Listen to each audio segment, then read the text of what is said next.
et je vais vous raconter l'un de mes souvenirs les plus traumatisants. Lorsque cette histoire m'est arrivée, je devais être assez jeune, environ 10 ans, car mes parents, qui étaient partis dîner ensemble, avaient demandé à ma grand-mère de me garder, moi, ma petite sœur et mes petits frères jumeaux. Notre appartement est situé au dernier étage et nous n'avons qu'une voisine. La porte des escaliers de l'ascenseur sont face à face, tandis que depuis notre porte, il y a un passage à droite pour accéder à l'escalier qui est dans notre angle mort. Il faut aussi savoir que ma grand-mère est vachement agressive, si je puis dire. Depuis toujours, mes parents m'ont répété de ne pas ouvrir aux inconnus et de toujours regarder à travers l'œillet. Ils me répétaient qu'ils n'avaient pas besoin de sonner à la porte, étant donné qu'ils avaient toujours leur clé sur eux, en plus de rentrer ensemble. Et en cas d'oubli, ils appelleraient le fixe de la maison. Ayant été une enfant attentive, j'ai toujours respecté cette règle. Et je l'ai aussi apprise à ma sœur et à mes frères. Cependant, un soir, à cause de cette règle-ci, une image restera gravée dans ma mémoire. Et elle l'est encore aujourd'hui, en sachant que j'ai 22 ans.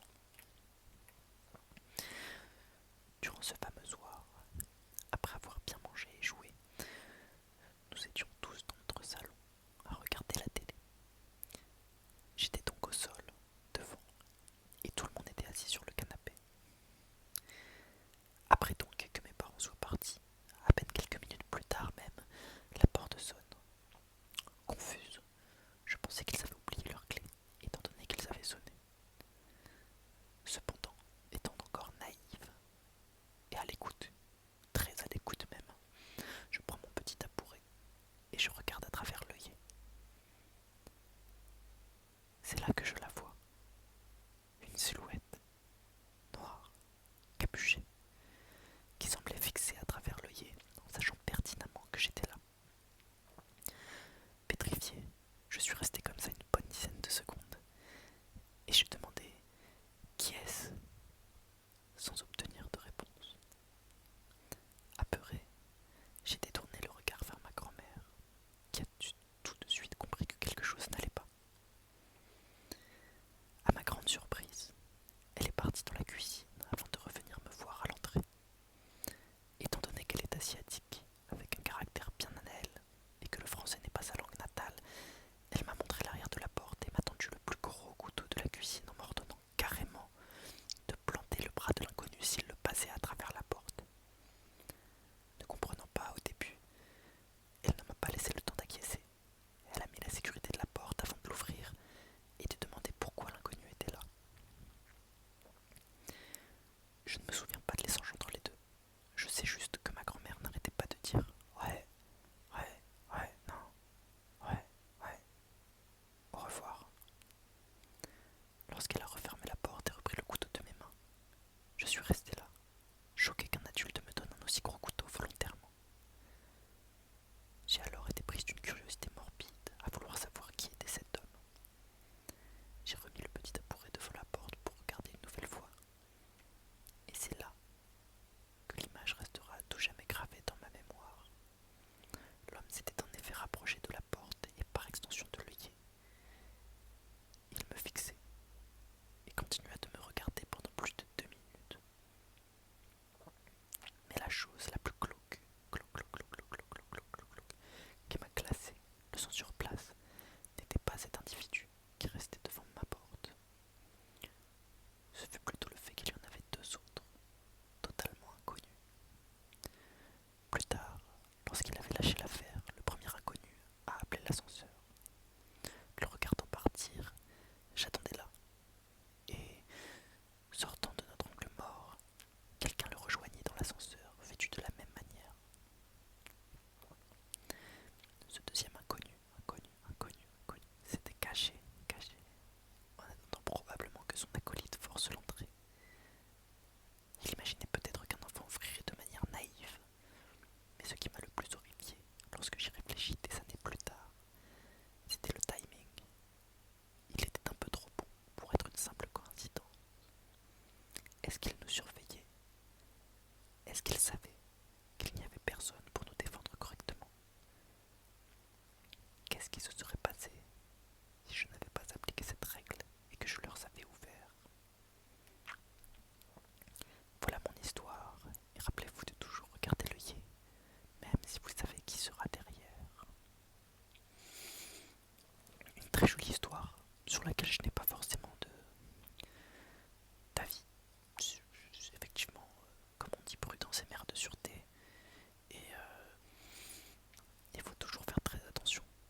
puisse dire, cette femme m'effraya sur le champ, et j'accélère le pas, sans pour autant faire demi-tour. Peut-être stupide, peut-être téméraire, l'un n'empêchant pas l'autre. Quoi qu'il en soit, je marchais pendant encore 10 ou 15 minutes avant d'arriver à une intersection. Je craignais de repasser devant la ferme de la femme qui y habitait, mais je commençais à fatiguer. Et j'en avais assez de me promener au milieu de nulle part. Je pris donc la décision de faire marche arrière une fois à l'intersection. Toutefois, ce que j'y vis m'y pétrifia. Il y avait ce qui ressemblait à une pierre tombale grossièrement taillée dans le marbre posé dans l'herbe. Tout autour, quelqu'un avait disposé de petites pierres blanches et au centre se trouvait un bouquet de fleurs fanées. Je m'immobilisai, n'imaginant pas un seul instant ce que des personnes plus âgées auraient pu me faire croire, ou auraient pu croire. Qu'il s'agissait sûrement de la tombe d'un chien que quelqu'un avait voulu enterrer là. Non, ça je ne le croyais pas. Persuadé que des restes humains se trouvaient sous mes pieds, je fis demi-tour aussi vite que possible. Juste avant de prendre mes jambes à mon cou, je remarquai un jeune homme. Il se trouvait immobile sur une autre branche de l'intersection. Je n'aurais donc pas à le croiser, et heureusement. Habillé tout en noir, capuche sur la tête, je n'aperçus même pas ses yeux. Mais j'avais le sentiment qu'il me dévisageait alors que je partais en courant, terrifié. Il tenait dans ses mains un bouquet de fleurs. Je ne parlais de ma découverte à personne, et les jours suivants furent paisibles, jusqu'à un mercredi après-midi parfaitement classique, où je sortis avec ma meilleure amie de l'époque pour me balader en ville. Nous avions grandi ici, et connaissions chacune de ces rues par cœur. C'est donc avec assurance que nous marchions sans but et sans objectif précis, jusqu'à entendre un rire qui avait quelque chose d'hystérique, hystérique, hystérique. Nous nous arrêtâmes et nous retournèrent pour en découvrir la source. Un garçon d'une vingtaine d'années, à 30 mètres de nous, vêtu de noir, avec une capuche. J'étais convaincu que c'était la même personne que celle que j'avais croisée dans les champs. Le jeune homme nous pointait du doigt en riant à gorge déployée. Mon ami et moi accélérâmes le pas, commençant à avoir peur. Le rire s'arrêta et nous commencions à nous détendre de nouveau quand il reprit. Une fois de plus, nous tournâmes la tête pour découvrir le même garçon qui nous faisait une grimace, langue tirée et mains qui s'agitaient, les pouces collés aux tempes. Il se trouvait à la même distance de nous que précédemment. Cette fois-ci, nous étions sûrs que quelque chose clochait, et nous nous mîmes à courir aussi vite que nous le pouvions. J'ignore ce qui se serait passé s'il avait décidé de nous pourchasser, mais s'il ne le fit pas. Ce soir-là, ma mère, qui n'était au courant de rien, m'avertit qu'elle ne voulait plus que je sorte dehors sans adulte. Elle m'annonça de façon détournée pour ne pas trop m'effrayer, mais assez pour que j'obéisse, qu'un garçon étrange rôdait dans les parages, qu'il avait agressé physiquement plusieurs personnes de son âge et appréciait apparemment suivre des enfants jusqu'à chez eux. Une activité somme toute tout à fait banale. J'eus très peur, comprenant que j'avais déjà eu 2 fois affaire à cet individu. Par conséquent, j'obéis scrupuleusement à ma mère les jours qui suivirent. Cependant, un troisième incident, le plus effrayant de tous, se produisit. Une semaine plus tard, j'étais dans mon jardin, le soir. J'étais seul dehors, même notre chiot était dans la maison. Toutefois, rien d'exceptionnel. À l'époque, j'aimais bien m'allonger sur la terrasse et observer les étoiles quand il faisait encore bon dehors. Soudain, j'entendis un craquement. Peut-être rien d'anormal, mais j'avais été tendu ces derniers jours, ce qui avait exacerbé ma méfiance. Pour l'explication, mon jardin était très petit et pouvait facilement être parcouru en quelques pas. Juste derrière se trouvait un petit chemin en friche, le genre d'endroit où personne ne va se promener le soir à 23 heures. Du moins, personne avec de bonnes intentions. Notre jardin était séparé par ce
passe à la suite tout de suite.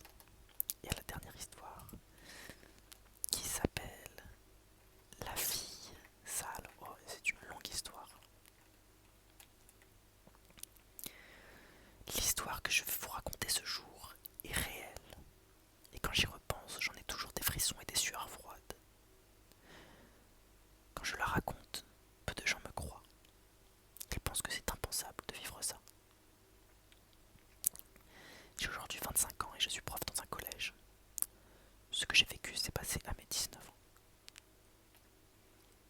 J'ai grandi dans une petite ville de la région centre, à 1 heure de Bourges.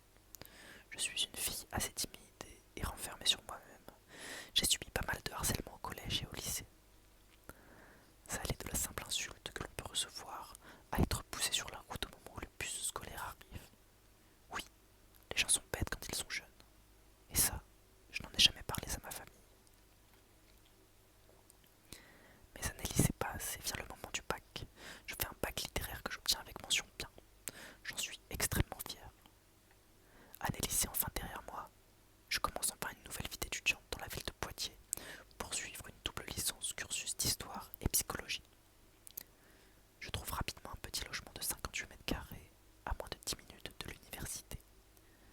Je suis enfin indépendante. J'ai mon petit chez moi et je suis contente. Pour entrer dans le contexte, j'habite dans une vieille maison d'architecte avec mon petit ami, où à chaque étage il y a 4 appartements. Vieille maison d'architecte, donc pas d'ascenseur. Je suis au 3e étage et juste à côté de mon appart j'ai 3 voisins, 2 étudiants dans la même fac que moi et un jeune garçon nommé Artus qui est serveur dans le centre-ville de Poitiers. Avant la rentrée des classes, nous avons toujours quelques jours de libre pour visiter la faculté, la ville. Moi, je décide de faire mes courses alimentaires pour le mois. Jusque-là, rien de bizarre. 9 septembre, jour de la rentrée des classes. Premier jour pour moi dans une nouvelle vie et surtout dans une nouvelle ville. Les cours se passent bien. Compliqué au début, mais bon, on s'y adapte très vite si l'on veut continuer. Ce jour-là, notre professeur responsable de promo licence 1 fait comme chaque année le tour des étudiants présents pour savoir si 2 personnes aimeraient être les représentants des élèves. 5 mécandis sont élus. Et bien sûr, qui dit responsable des élèves dit soirée d'intégration, qui aura lieu un jeudi dans la semaine qui suit la rentrée des classes. La semaine passe, et plus la semaine avance, plus je me sens comme suivi. Mais je n'y fais pas tellement attention. Le jour de la soirée d'intégration arrive. Étant une personne assez timide, j'y vais quand même faire plaisir à mon petit ami, qu'il est toujours à ce jour. Félicitations.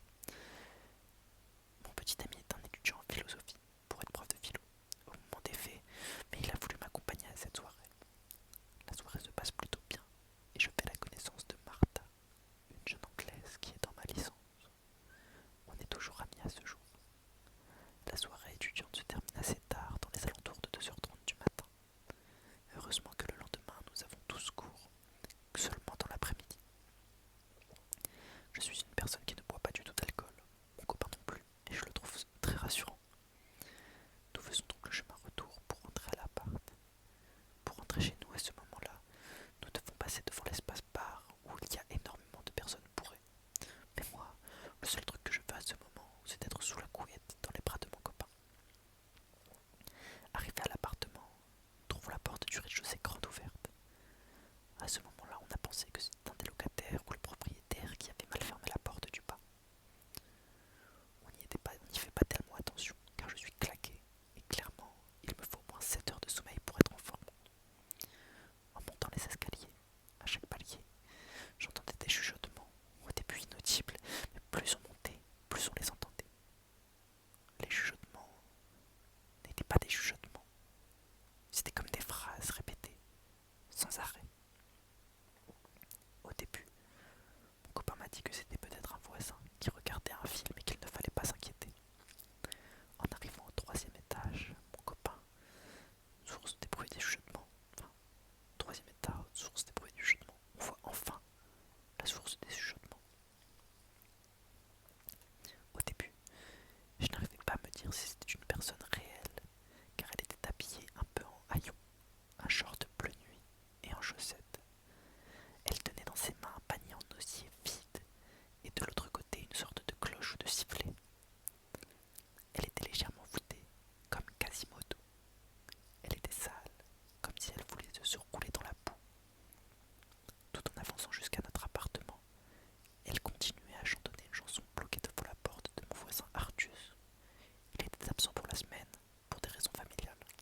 ce qui se passait dans ma tête, mais j'ai fait une nuit blanche avec mon copain.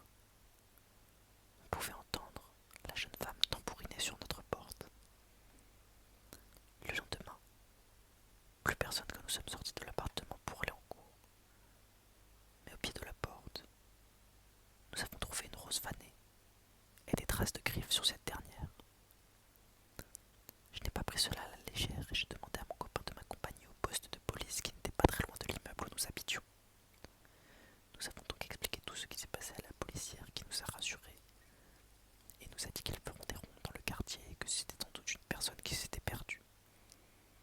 Nous avons aussi tenu au courant nos 3 voisins, surtout Artus, qui ne comprenait pas ce qu'on racontait et c'était normal. Plusieurs semaines passent et rien ne se passe de bizarre. Nous n'avons pas de nouvelles de la police qui devait nous faire le compte rendu s'ils trouvaient quelque chose. Nous arrivons donc le 31 octobre. Oui, Halloween. C'est pas ouf, car tout ce qui fait peur comme dans les films d'horreur, je n'en suis pas fan, même si j'aime énormément faire des costumes et du cosplay. Ce soir-là, mon petit copain était parti chez ses parents pour récupérer ses affaires, pour notre chiot nommé Torpille, parce qu'elle court partout. C'était ma pire soirée. Mon copain était absent, juste pour la soirée, revenait le lendemain matin, mais il n'était pas là. Donc une soirée seule, dans un immeuble vide, ce n'est pas vraiment la joie, surtout le soir d'Halloween. Et j'ai vraiment passé la pire soirée. Après une balade avec mon chiot dans le bar, c'est après quelques courses que je rentre à l'appartement. En montant les escaliers, le cauchemar reprend. Les gens sont de retour, mais là, la fille chante en faisant des sifflements à chaque fin de phrase. J'ai peur, envie de vomir tellement la peur est en moi. Je monte les escaliers 4 à 4 le plus rapidement possible. Je passe derrière la femme chantante en disant bonjour. Je me suis dit, allez, on fait la fille polie, même si tu as les chocottes. Je rentre donc le plus rapidement possible dans mon appartement. Je fais comme la fois. Je fais comme la fois dernière. Je barricade tout. Un silence de mort s'installe au moment où les chansons sont près de ma porte. La femme sale était venue jeter devant ma porte. Elle grattait la porte en donnant des coups de pied. Elle répétait de la faire rentrer car le chasseur allait la tuer. J'étais pétrifié. Je ne savais plus quoi faire. J'imaginais le pire. J'ai réussi, au milieu de ma crise de panique, à composer le numéro de la police en leur expliquant qu'elle était revenue, qu'elle était devant chez moi.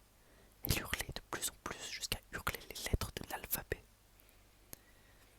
La police est arrivée 10 minutes après et on trouvait personne devant la porte de mon appartement.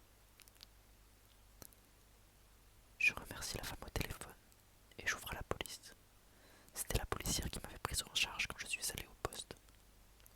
En ouvrant la porte, je vis donc l'horreur. La fille sale avait tellement tambouriné dans ma porte avec ses pieds, mais surtout avec sa tête.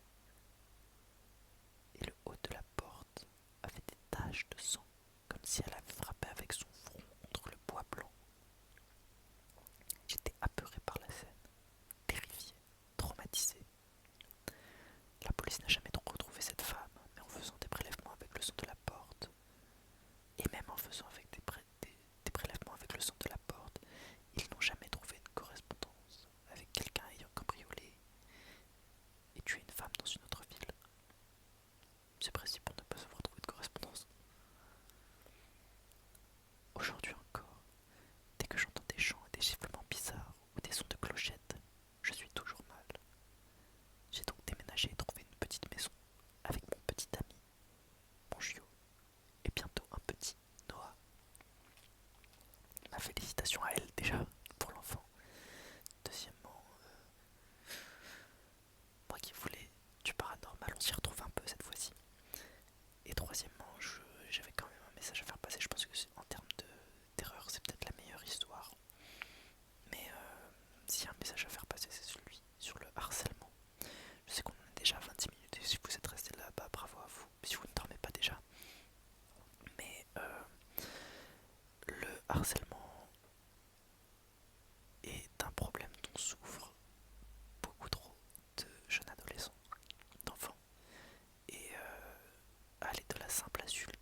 bien de se tourner vers la personne et de lui apporter son aide. Sur ce, je vous souhaite une bonne soirée, une bonne nuit. J'espère que vous faites de beaux rêves.